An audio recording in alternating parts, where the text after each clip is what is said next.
오늘 하나님의 말씀은 누가복음 18장 9절로부터 14절까지 말씀을 제가 여러분들에게 봉독해 드리겠습니다. 또 자기를 의롭다고 믿고 다른 사람을 멸시하는 자들에게 이 비유로 말씀하시되 두 사람이 기도하러 성전에 올라가니 하나는 바리새인이요 하나는 세리라. 바리새인은 서서 따로 기도하여 이르되 하나님이여 나는 다른 사람들 곧 토색, 불의, 간음을 하는 자들과 같지 아니하고 이 세리와도 같지 아니함을 감사하나이다. 나는 일해에 2번씩 금식하고 또 소득의 11조를 드리나이다 하고 세리는 멀리서 감히 눈을 들어 하늘을 쳐다보지 못하고 다만 가슴을 치며 이르되 하나님이여 불쌍히 여기소서 나는 죄인으로소이다 하였느니라. 내가 너희에게 이르노니 이에 저 바리새인이 아니고 이 사람이 의롭다 하심을 받고 그의 집으로 데려갔느니라. 무릇 자기를 높이는 자는 낮아지고 자기를 낮추는 자는 높아지리라 하시니라. 아멘. 오늘은 본문의 말씀을 가지고 율법주의적인 신앙의 특징에 대하여 생각해 보고자 합니다. 우리는 지난 주일에 잘못된 신앙의 터 율법주의라는 제목으로 하나님의 말씀을 생각해 보았지요.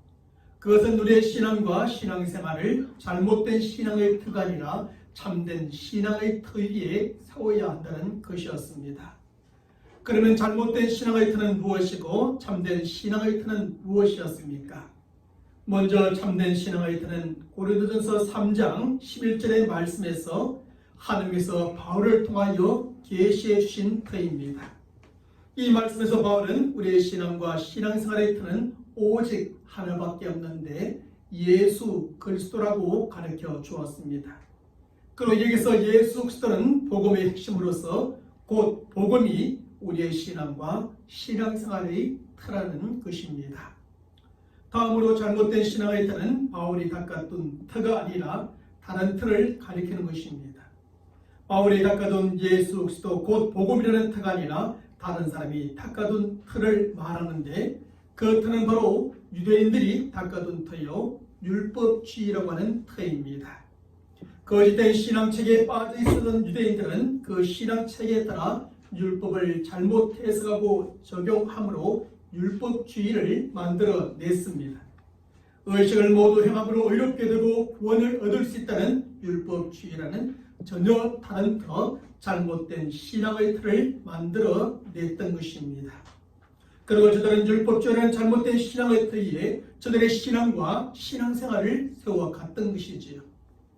하지만 율법주의는 바울이 닦아둔 참된 신앙의 터가 아니라 유대인들이 닦아둔 잘못된 신앙 터인 것입니다. 그러므로 우리는 율법주의라는 잘못된 신앙의 터 위에 우리의 신앙과 신앙생활을 세워가서는 안 된다는 것입니다. 왜냐하면 율법주의는 잘못된 신앙을 들어서 그 위에 신앙과 신앙생활을 세워가면 결국 완전히 무너지는 때가 오고야 말기 때문이지요. 언젠가 환난의 때, 핍박의 때, 시험의 때에, 어려움의 때에 결국 무너지고 말기 때문입니다. 환난의 때에 배교하고 핍박의 때에 타협하며 시험의 때에 넘어지고 어려움의 때에 포기하고 말기 때문입니다. 특별히 마지막 심판의 때에 하나님의 심판을 받고 심판을 받음으로 그가 간절히 바라는 의로움과 구원을 얻는 것이 아니라 하나님의 심판으로 말미암는 지옥과 멸망에 이르고 말기 때문이지요.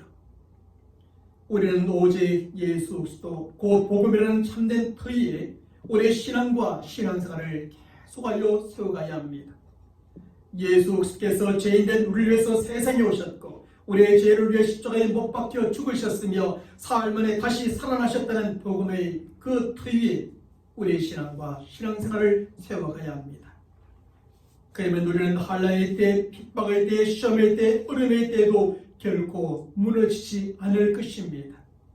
예수 그리스도의 복음의 터가 견고한 만큼 우리의 신앙도 견고하게 세워져 환난의 때에 배교하지 아니하고 핍박의 때에 타협하지 아니하며 시험의 때에 넘어지지 아니하고 어려움의 때에도 포기하지 않게 될 것입니다. 특별히 우리는 마지막 하나님의 심판의 때에도 우리는 우리가 간절히 바라는 의로움과 구원을 얻고 하나님의 나라와 영원한 생명에 이르게 되는 줄로 믿습니다. 그런데 거짓된 신앙체계의 산물이요 잘못된 신앙을 된 율법주의에는 참으로 무서운 점이 있습니다.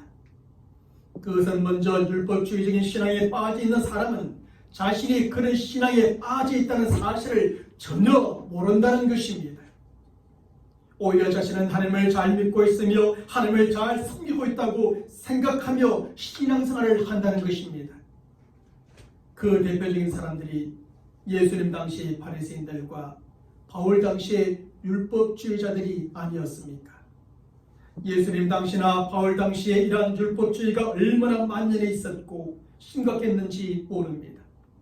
그래서 예수님과 바울은 이러한 자들에게 저주와 심판까지 선언하시면서 반복하여 경고하고 또 경고해 주었던 것입니다. 그런데도 불구하고 이러한 율법주의적인 신앙에 빠져 있었던 바리새인들과 율법주의자들은 자신들이 율법주의 신앙에 빠졌다는 사실을 전혀 모르고 있었습니다. 오히려 저들의 잘못된 신앙에 대하여 경계하신 예수님과 바울을 대적하며 핍박하였지요. 그리고 급기야는 예수님을 십자가에 못 박아 죽였고 바울도 잡아 죽이고자 끝까지 쫓아다녔습니다. 바로 이런 점에서 율법주의적인 신앙이 참으로 무섭다는 것입니다. 율법주의적인 신앙인데 잘못된 신앙의 터에 세워놓은 신앙과 신앙생활할 때 그것이 잘못되었다는 사실을 모르고 오히려 더 열심을 내고 거기에 자기 자신을 드리는 것입니다. 율법주의적인 신앙의 또 한 가지 무서운 점은 그것의 엄청난 영향력입니다. 다시 말하면 율법주의적인 신앙은 엄청난 영향력이 있어서 또 다른 사람들에게 계속하여 퍼져 나간다는 것입니다. 예수님께서는 율법적인 신앙의 영향력에 대하여 누가복음 12장 1절의 말씀에서 이렇게 가르쳐주고 계십니다. 예수께서 먼저 제자들에게 말씀하여 이르시되 바리새인들의 누룩 곧 외식을 주의하라고 말입니다. 여기서 바리새인의 누룩이라는 것은 유대인들이 닦아둔 잘못된 신앙을 띤 율법주의를 가리키는 것입니다. 예수님께서는 가루 서말에 조금만 넣어도 그 가루를 온통 부풀게 하는 누룩에 대하여 비유하면서 바리새인들의 율법주의적인 신앙의 악한 영향력이 얼마나 큰지를 가르쳐 주고 계십니다.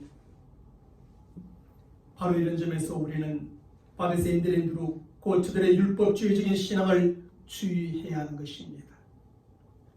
그런데 율법주의적인 신앙의 이러한 속성은 죄나 이단들의 속성과 거의 동일합니다. 마치 죄에 빠져 있는 사람이 죄에 빠져 있다는 것을 모르는 것처럼 율법주의적인 신앙에 빠져 있는 사람도 그런 것입니다. 이단에 빠져 있는 사람이 이단에 빠졌다는 사실을 모르는 것처럼 율법주의 신앙에 빠져 있는 사람도 바로 그런 것입니다. 특별히 이단에 빠진 사람이 오히려 하나님을 잘 믿고 잘 섬기고 있다고 생각하는 것처럼 율법주의적인 신앙에 빠지는 사람도 바로 그렇게 신앙생활을 합니다. 또한 죄의 영향력이 누룩과 같이 번져가는 것처럼 율법주의적인 신앙의 영향력도 그런 것입니다. 이단의 영향력이 누룩과 같이 엄청나게 퍼져가는 것처럼 율법주의적인 신앙의 영향력도 그런 것입니다. 바로 이런 점에서 율법주의적인 신앙은 참으로 악한 것이요 이단적인 것이라 정의할 수 있을 것입니다. 그러므로 우리는 우리의 신앙과 신앙생활에 있어서 율법주의적인 신앙을 잘 분별해야 하고 주의해야 합니다. 그러면 우리가 어떻게 율법주의적인 신앙을 잘 분별하고 주의할 수 있을까요? 다행히 우리가 율법주의적인 신앙에 빠져 있는지 아닌지에 대하여 판단할 수 있는 시금석이 있는 것입니다. 그것은 바로 율법주의적인 신앙의 특징들입니다. 율법주의적인 신앙은 그 나름대로 여러 가지 특징들을 가지고 있으며 우리가 그것을 보면 우리가 율법적인 신앙에 빠져 있는지 그렇지 않은지를 분별할 수 있게 되는 것입니다. 이런 점에서 우리의 신앙과 신앙생활에 그 특징들이 있는지 없는지를 확인해 보아야 하고 또 그것을 확인함으로써 우리의 신앙과 신앙생활을 늘 점검해 볼 필요가 있습니다. 그런데 이러한 율법주의적인 신앙의 특징들은 성경에 나오는 바리새인들의 삶 속에서 가장 쉽게 찾아볼 수가 있습니다. 그러면 바리새인들이 보여주고 있는 율법주의적인 신앙의 특징들이 무엇일까요?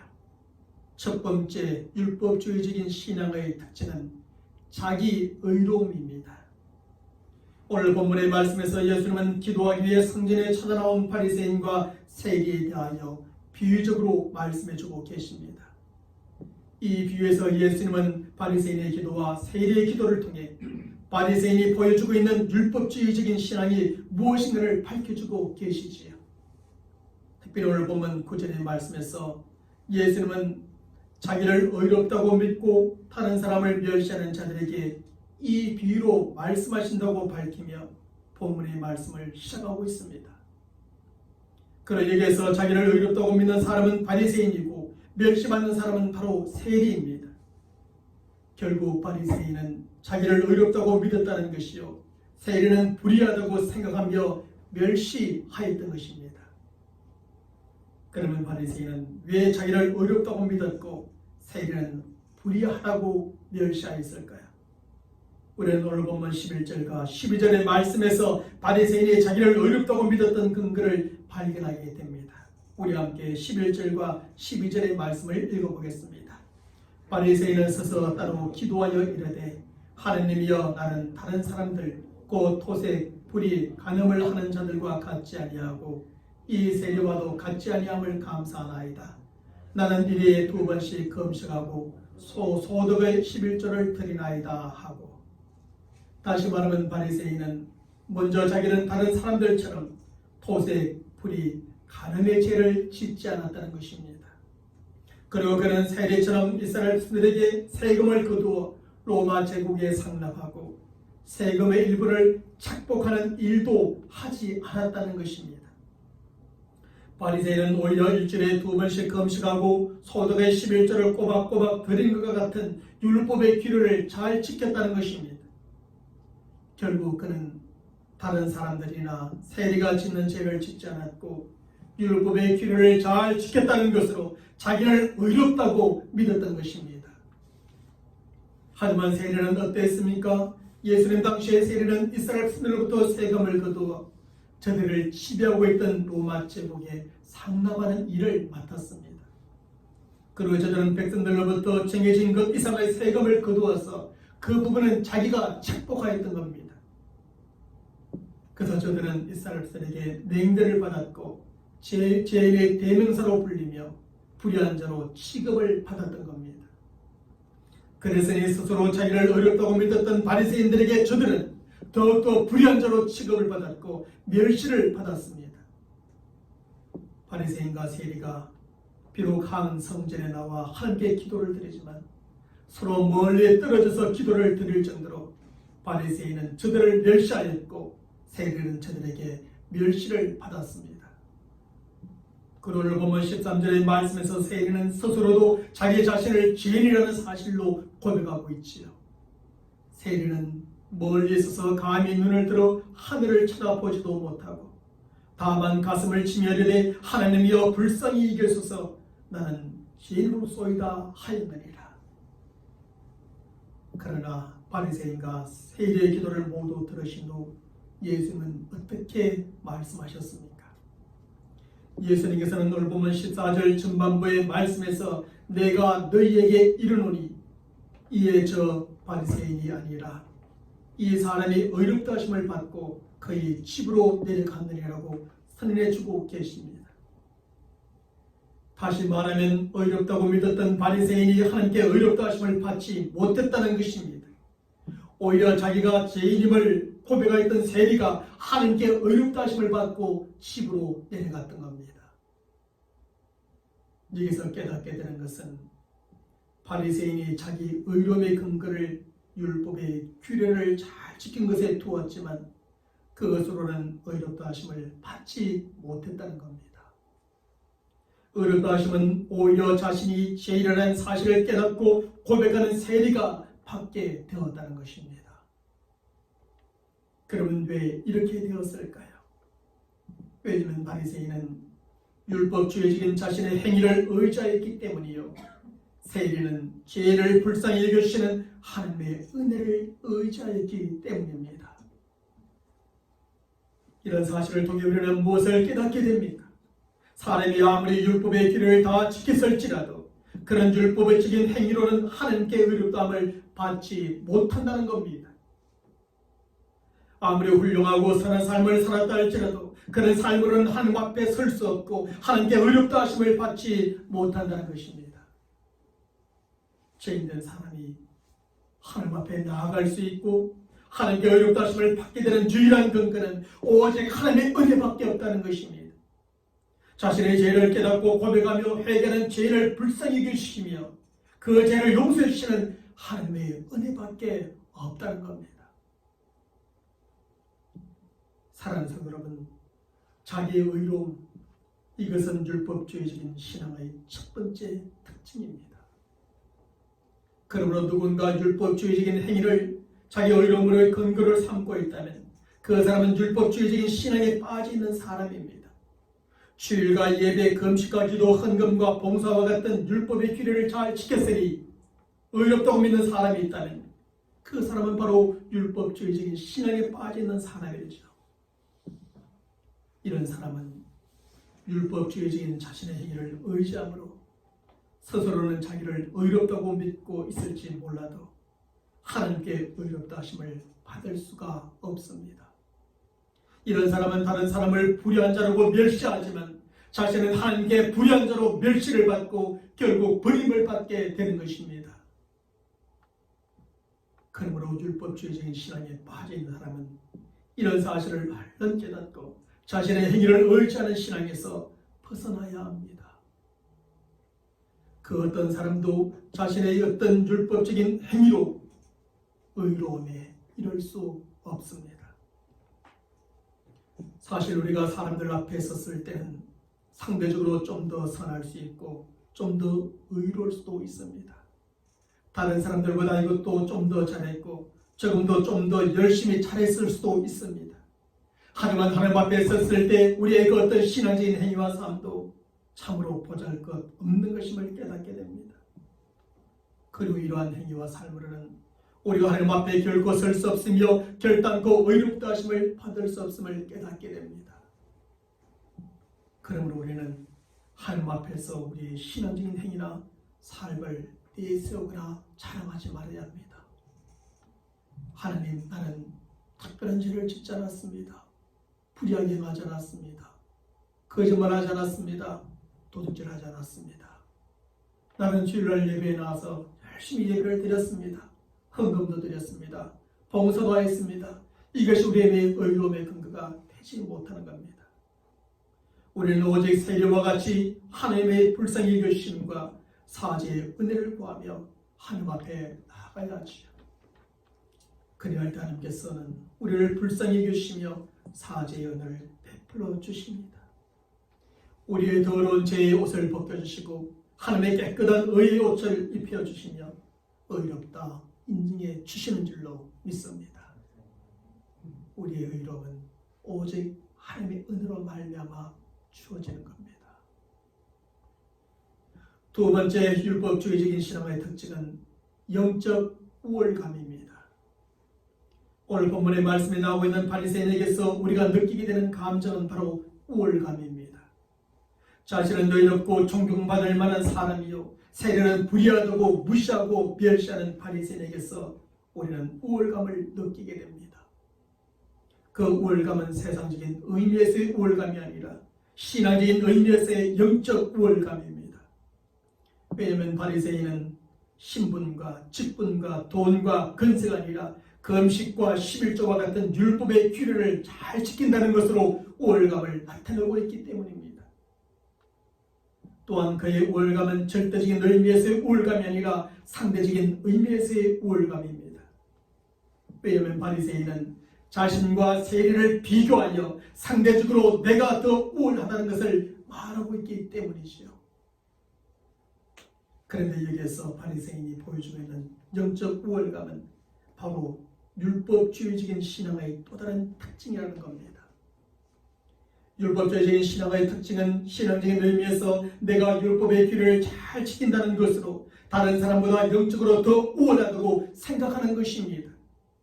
상대적 의미에서 내가 다른 사람보다 율법의 규례를 더 잘 지켰다는 것으로 다른 사람보다 내가 더 월등하다고 믿는 겁니다. 하지만 이러한 생각과 믿음은 저 바리새인과 같이 율법주의적인 신앙을 가진 사람들의 착각이요 오해에 불과한 것입니다. 왜냐하면 저들이 생각하고 믿는 영적 우월함과 열등함의 기준이 잘못되었기 때문이지요. 율법의 규례를 잘 지키면 영적으로 우월하고 잘 지키지 못하면 열등하다는 기준 자체가 잘못된 것이기 때문입니다. 사실 율법의 여러 가지 규례를 누가 얼마나 잘 지키는가, 잘 지키지 않는가는 영적 우월함과 열등함의 기준이 되지 못하는 것입니다. 그런데 율법주의적인 신앙을 가진 사람들은 그 율법의 규례를 기준 삼아 내가 다른 사람들보다 더 우월하다고 생각하고 믿으니 저들의 착각이요 오해라는 것입니다. 그러므로 우리는 우리가 지키는 율법의 규례를 기준 삼아 판단하는 율법주의적인 신앙을 가진 성도들이 되지 말아야 합니다. 우리가 율법을 잘 지켰다는 것으로 내가 다른 사람보다 영적으로 더 우월하다고 생각하고 믿는 영적 우월감에 사로잡히지 말아야 합니다. 예를 들어 여기에 어떤 성도가 있다고 생각해 봅시다. 이 성도는 예수를 믿고 영접한으로 주의를 철저하게 지키며 예배를 드렸고 새벽 기도에 빠지지 않고 열심히 기도하였습니다. 주일에는 교회에 나와 아침부터 저녁 늦은 시간까지 안내로 교사로 주방으로 열심히 여러 가지로 봉사일로 헌신하였습니다. 이것저것 많은 제목의 헌금을 드렸고 본수입뿐 아니라 부수입에 이르기까지 온전한 11조를 잘 드렸습니다.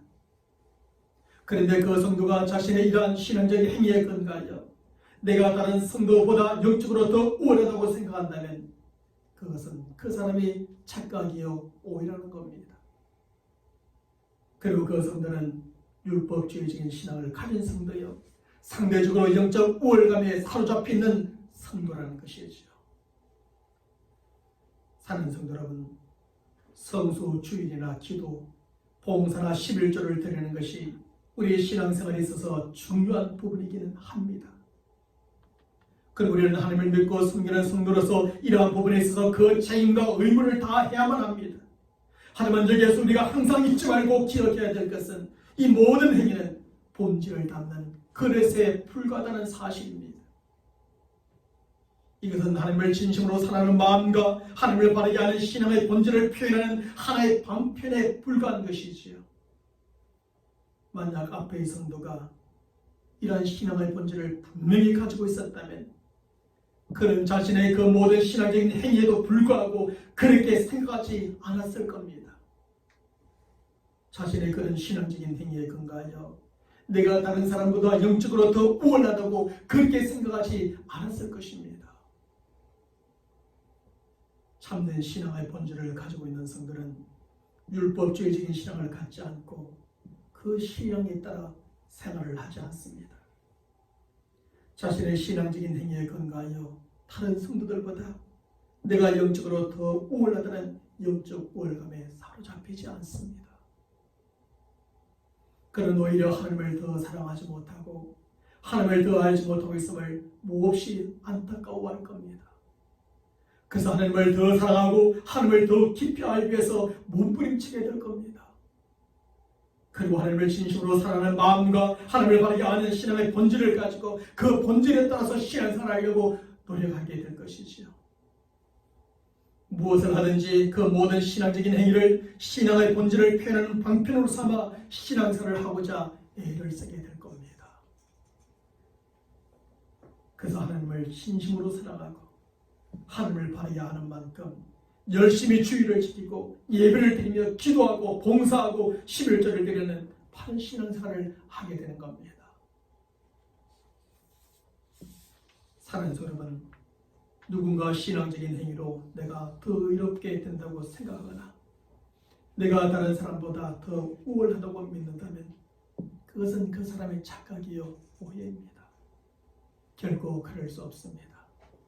또한 그 행위로 자신은 의롭고 다른 사람들은 불의하다고 정죄하며 나는 노력하고 다른 사람은 열등하다고 멸시하는 것은 아주 잘못된 것입니다. 그것은 자기 어려움과 영적 우월감으로서 율법주의적인 신앙을 가진 사람이 보여주는 두 가지 특징일 뿐입니다. 그러므로 누군가 이런 생각과 믿음을 갖고 있으며 이런 태도를 보여준다면 그는 분명 율법주의적인 신앙에 빠져있는 성도라 알 수 있습니다. 그리고 그것으로 그는 바리새인이 그랬던 것처럼 하나님 앞에서 결코 의롭다 인정을 받지 못할 것이요 우월하다고 평가를 받지 못할 겁니다. 우리가 행하는 그 어떤 신앙적인 행위도 자기의 의로움이나 영적 우월감의 근거가 되지 않습니다. 우리의 의로움은 오직 우리를 불쌍히 여겨주시고 용서하시는 하나님의 은혜에 근거하고 있을 뿐입니다. 또한 우리의 모두는 다 죄인으로서 하나님 앞에서 도토리 기저귀일 뿐 다 똑같은 존재입니다. 우리는 다른 사람보다 더 우월하지도 않고 더 열정하지도 않은 다 똑같은 죄인일 뿐입니다. 죄인이면 다 똑같은 죄인이지 더 우월한 죄인이 어디에 있고 더 열등한 죄인이 어디에 있겠습니까? 그러므로 우리는 바리새인과 같이 하나님 앞에서 자기 의를 드러내고 영적 우월감에 빠져 신앙생활하는 성도들이 되어서는 안 되는 것이죠. 오히려 우리는 세교와 같이 감히 눈을 들어 하늘을 쳐다보지 못하고 다만 가슴을 치며 하나님 앞에 나아가야 합니다. 그리고 하나님이여 불쌍히 여기소서 나는 죄인으로서이다 고백하며 하나님의 은혜를 보여야 합니다. 거룩하신 하나님 앞에 섰을 때 우리에게 보여지는 것은 우리의 의로움도 우리의 우월함도 아니라 우리의 죄됨입니다. 우리의 부족함입니다. 우리의 연약함입니다. 그러기 때문에 거룩하신 하나님을 쳐다볼 수도 없으며 그저 가슴을 치면서 내가 이러한 죄인임을 고백하며 하나님이여 나를 불쌍히 여겨달라고 호소할 수밖에 없는 겁니다. 그러면 하나님은 어떻게 하십니까? 하나님께서는 우리를 불쌍히 여기시고 그 모든 죄를 용서해 주시며 의롭다 여겨주시는 것입니다. 그러면 우리는 이렇게 오직 하나님의 은혜로 의롭다 여김을 받은 성도로서 더 이상 영적 우월감에 빠지지 말고 겸손히 하나님을 섬겨야 합니다. 하나님을 진심으로 사랑하고 하나님을 바르게 알아가는 그런 신앙생활하는 성도들이 되어야 하지요. 하나님을 사랑하고 하나님을 바르게 아는 만큼 하나님을 더 사랑하고 하나님을 더 잘 섬기는 그런 신앙생활을 하는 우리 모두가 되어야 할 줄로 믿습니다.